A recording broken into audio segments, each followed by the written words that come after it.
dimanche de décembre. C'est sûr qu'on avait plein de raisons de pas être ici. Tout le monde en a besoin tranquille. Et comme je dis toujours, si on ne fait rien, il y en a qui vont s'occuper de vous autres. Alors, bienvenue, M. Pouliot, et félicitations pour votre démarche, qui n'est pas évidente en 2012. Cette démarche est nécessaire toutefois, pas seulement pour un parti, mais surtout pour la province de Québec, pour enfin avoir une vraie alternative politique et économique aux Québécois pour pouvoir l'offrir lors du prochain scrutin. Un merci particulier à ma conjointe Diane, qui a accepté de me supporter pour cette campagne.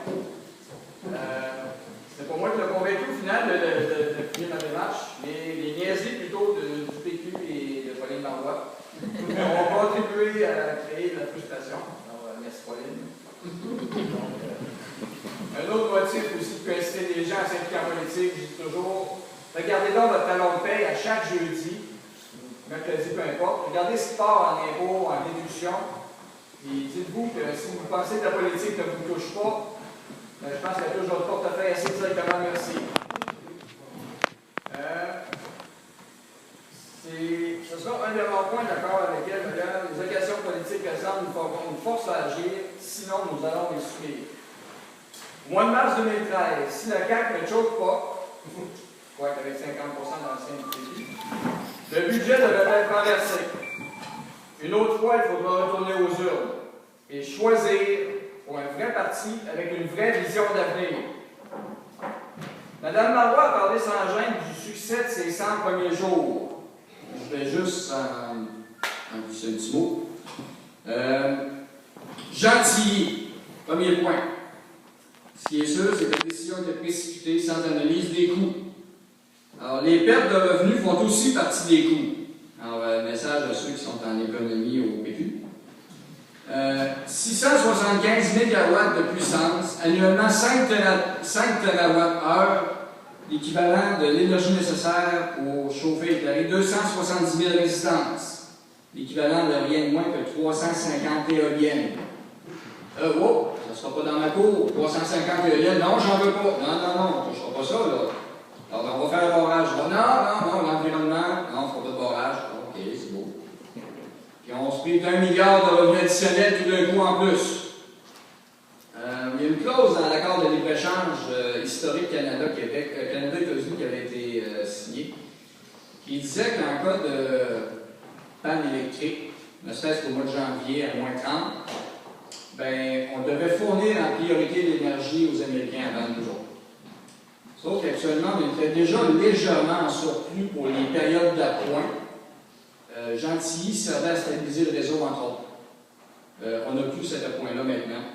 Et ce qui veut dire qu'il va falloir s'attendre non seulement à continuer d'assumer la perte d'1 milliard de revenus basés sur cette énergie-là, mais là maintenant à payer pour les surplus d'électricité que les Américains vont produire. Parce que les autres, je ne dis pas qu'ils sont dans le nucléaire, mais ils s'en vont sur l'autosuffisance.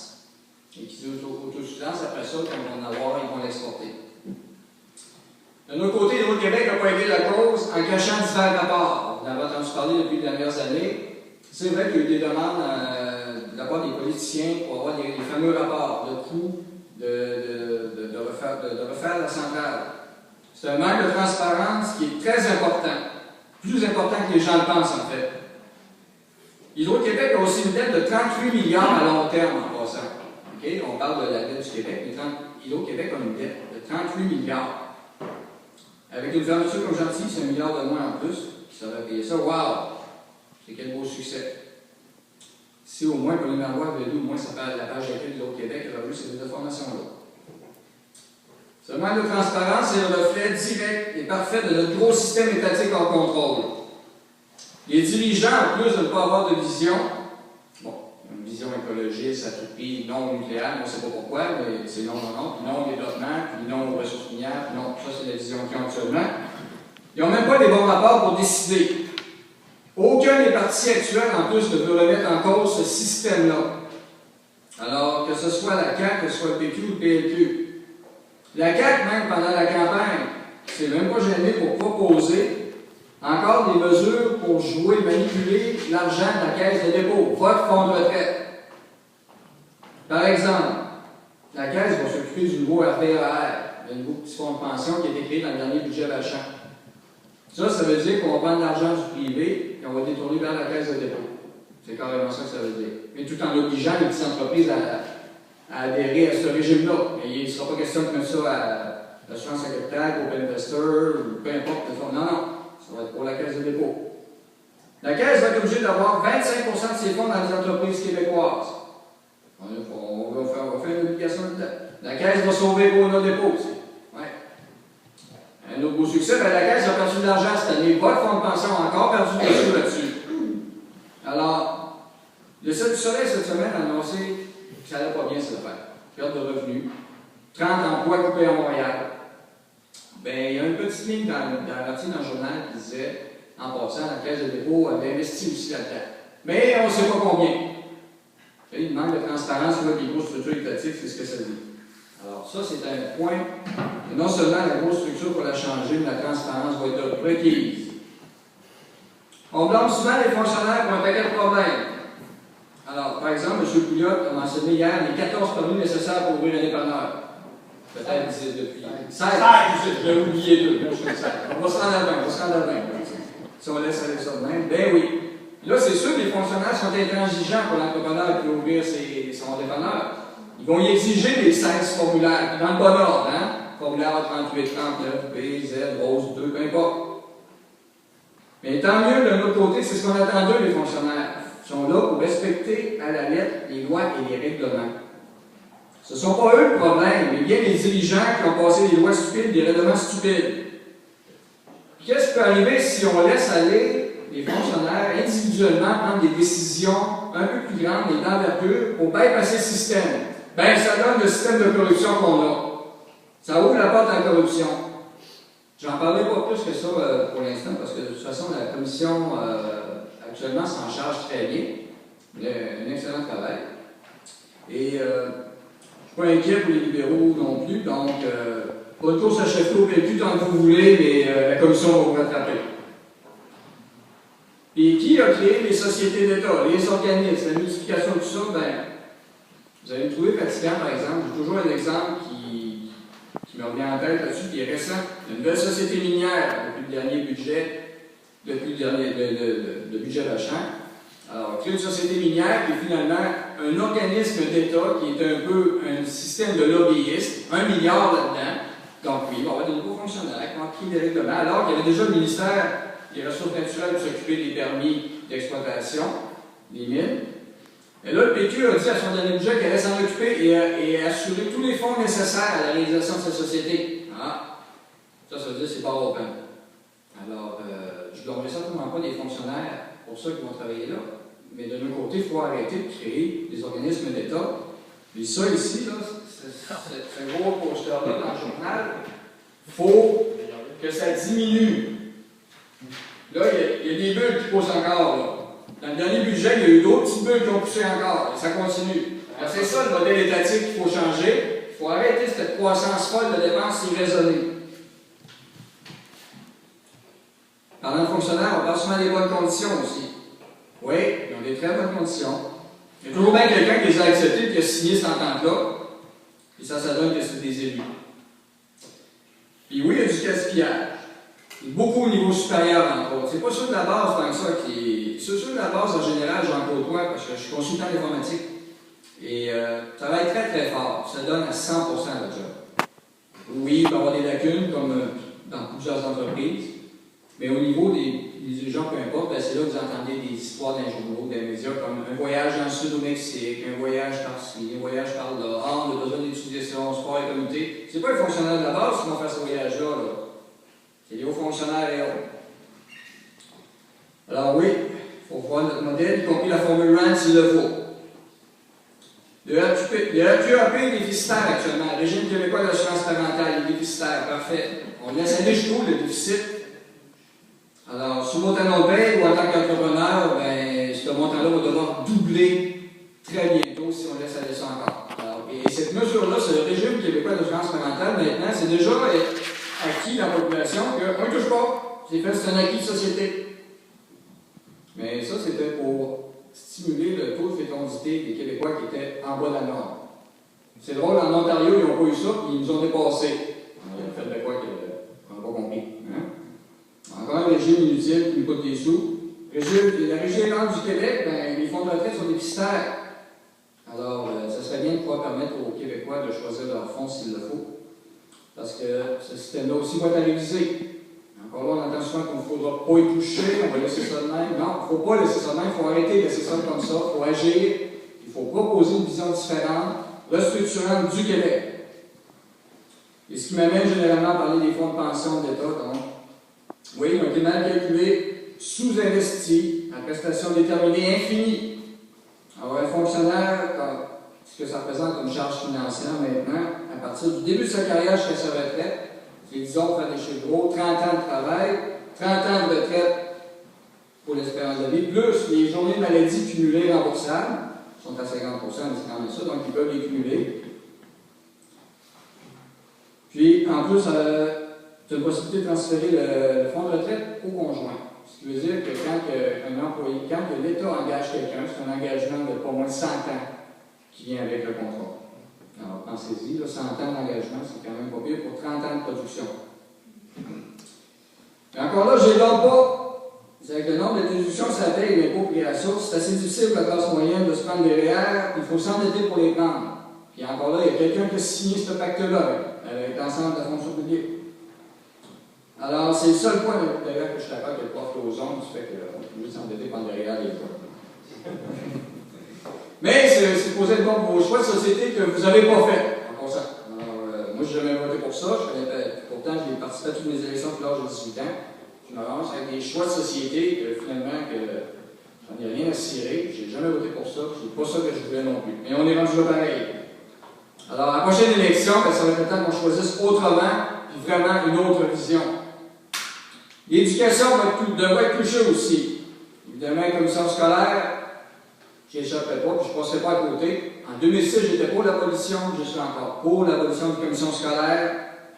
Les universités, un meilleur lien avec le réseau privé, les entreprises privées et les universités, ben, ils devront collaborer plus ensemble. De toute façon, avec le dernier budget Marois, indirectement, c'est ce qu'elle a créé sans le vouloir peut-être. C'est quand on prend les fonds, les fonds aux universités, ben, ça va se bec à l'eau, parce qu'ils étaient déjà déficitaires en passant. Donc, c'était dans le tableau, ça fait partie de la dette de l'État qu'on cumulait, puis ainsi de suite, plus les intérêts. Donc, oui, le privé devra s'en mêler plus. Pour ceux qui ne voudront pas du tout s'attacher à l'université comme ça, ben, il restera toujours l'UQAM pour ça. Ah oui, au plus vite, une intervention au niveau de l'éducation. Parce que l'éducation, sans un système d'éducation clair, puis bien défini, puis bien structuré, avec un taux de diplôme qui vient avec aussi, encore là, on est sous la norme, malgré que nos coûts d'éducation sont bas, bien, on ne pourra pas aller dans le futur, puis on ne pourra pas aller loin avec ça. On va être une province dépendante de tout le monde. Alors, la connaissance, le savoir, l'économie du savoir, c'est pas juste une théorie, c'est une réalité. La même chose aussi, ramener des cours d'économie aussi. Puis moi, je suis en faveur que ce soit donné par des gens d'affaires, que ce soit des banquiers, des entrepreneurs, alors des cours d'économie donnés au niveau secondaire. Parce que les autres aussi pourraient avoir la chance que j'ai eue d'avoir ces cours-là. Puis ça va même avec la possibilité de jouer à la bourse au niveau du secondaire, dans un cadre. Alors oui, tu peux perdre, oui, tu peux gagner, mais au moins c'est pas 100 000, c'est pas 200 000, ne serait-ce que 10 $, ou de suivre 2 compagnies à la bourse pendant 3 mois comme travail de session, d'expliquer les baisses et les hauts. Juste ça comme base économique, ça serait pas mal mieux que ce qu'on entend actuellement. Et même chose pour l'enseignement des sciences, la vraie science. Alors, on a la chance ici d'avoir ce soir Rénal Duverger, qui est un vrai scientifique pour moi. Bienvenue Rénal. Alors, pour moi, un scientifique, c'est pas quelqu'un nécessairement qui va cracher tout ce que les gros consortiums vont dire, mais c'est quelqu'un qui va avoir l'esprit critique, qui va poser ses hypothèses, qui va les développer, qui va y travailler. Et non pas sur des bases spéculatives. Alors, l'enseignement des sciences va revenir, puis ça, s'il y a des budgets qui se mettent dedans, oui, les sciences, définitivement, parce que avec les nouvelles technologies qui s'en viennent, avec ce qui se développe en sciences actuellement, je n'ai pas qu'on va en avoir besoin. Un autre aspect qui a été négligé dans la dernière campagne électorale, beaucoup, l'agriculture. Alors, oui, ça aussi, c'est un modèle québécois qui nous touche. L'impact va être pour tout le monde, qu'on soit en ville ou pas. Alors, la perte d'autonomie agricole, alimentaire au Québec, ça va nous toucher autant socialement qu'économique. Alors, ceux qui font l'épicerie régulièrement, vous avez remarqué votre hausse assez spectaculaire de coût d'épicerie. c'est pas des fantasmes. On parle de, j'ai cru entendre 30% en fin de semaine dans les dernières années. Alors, 30%, ouais, ça va les autres années. Puis 30%, ben, ça gruge un budget familial. Puis tu as beau couper ce que tu veux, tu fais ce que tu veux pour couper, tu limites tes portions, ou peu importe, mais à un moment donné, regarde, l'essentiel, quand on a l'essentiel, te coûte 200$, alors qu'il pourrait t'en coûter 100$. Alors, définitivement, on a un modèle à revoir là-dessus, parce qu'on a des ressources locales, on les exploite mal, beaucoup de bureaucratie là-dedans aussi. On parlait de l'UPA récemment, on a des prix planchers là-dedans aussi, là, la bière, ainsi de suite. Alors, ça va être à voir. Et ainsi, des façons d'investir dans l'agriculture. Moi, j'ai toujours un exemple qui fait que, moi, j'ai appris ça par hasard, j'ai la parenté agricole. Moi, j'ai un bac. Puis, parce que j'ai un bac, je pourrais avoir une subvention de 35 000 pour me partir une ferme. Mais mon cousin qui a grandi sur une ferme, lui, parce qu'il a une technique en agriculture, ben lui, non seulement il n'a pas de subvention, mais il est vraiment obligé de passer par un prêt à l'UPA à 100%, il ne peut pas passer par une banque. Non, c'est l'UPA. Et ce qui ramène la syndicalisation du monde agricole aussi. Alors, c'est aussi ridicule que le monde des garderies, tant que moi. Donc, les garderies, on a syndicalisé ça. En pensez-vous 2 secondes. Maintenant, on peut tenir une population économiquement en otage par des garderies. C'est fort. C'est pas pire. Et dans ce temps-là, le piano, lui, il a une subvention pour partir un vignoble. Alors, ça existe. Alors, puis parlant de réglementation, les normes. Alors, si vous avez la chance d'aller voir, je ne vous lirai pas ici parce que c'est vraiment trop plate à lire, mais les normes pour être producteur de cidre au Québec maintenant. Alors, ça a été voté, décidé à l'Assemblée nationale, c'est dans nos lois et règlements. Je ne vous encourage pas du tout à partir d'une nouvelle cidrerie maintenant, oubliez ça, OK? Parce que si vous avez une idée géniale, genre de mélanger un fruit avec un autre pour votre cidre, bien s'il ne vient pas du Québec, vous n'aurez pas le droit d'appeler ça cidre. C'est clair de même. Donc encore là, on pourrait blâmer, si un fonctionnaire applique à la lecture, il va dire, oh, ce fonctionnaire, ça marche mal. Non, c'est le règlement qui est stupide. Et s'il l'applique bien, effectivement, bien oui, ça va donner une réglementation stupide. Un jour de la culture, est-ce qu'on peut choisir ce qu'on aime ou ce qu'on n'aime pas, sans se faire traiter de traître, de vendu, ou d'américain, ou de peu importe, de capitaliste. La culture, elle appartient à tout le monde. Puis ce n'est pas en imposant qu'on va réussir à faire quelque chose avec. Alors c'est un gros chantier qui nous attend. Il n'y aura pas de messie pour le faire à notre place. Une implication accrue des citoyens est nécessaire. Et ce ne sera pas pour un mandat de 4 ans, mais au moins 8 ans. Puis si y en a qui pensent qu'on va arriver, on va faire ça, on va partir de non. On est là pour construire le Québec. Je suis là pour le faire. Il est encore temps de le faire. Nous ne sommes pas obligés de nous péter sur le mur à 200 km/h seulement pour le réaliser. Alors, je n'ai pas peur, je suis courageux. Et tous ceux qui me connaissent le savent, je ne suis pas du genre à changer d'idée selon le vent. Alors, nous avons la chance de faire partie de l'Amérique du Nord. Bien, il est temps de vraiment commencer à en faire partie de l'Amérique du Nord, de participer à ce marché-là, puis d'être dedans, d'être actif, d'être un modèle. Alors, c'est fini le petit Québec, nous serons le grand Québec. Merci.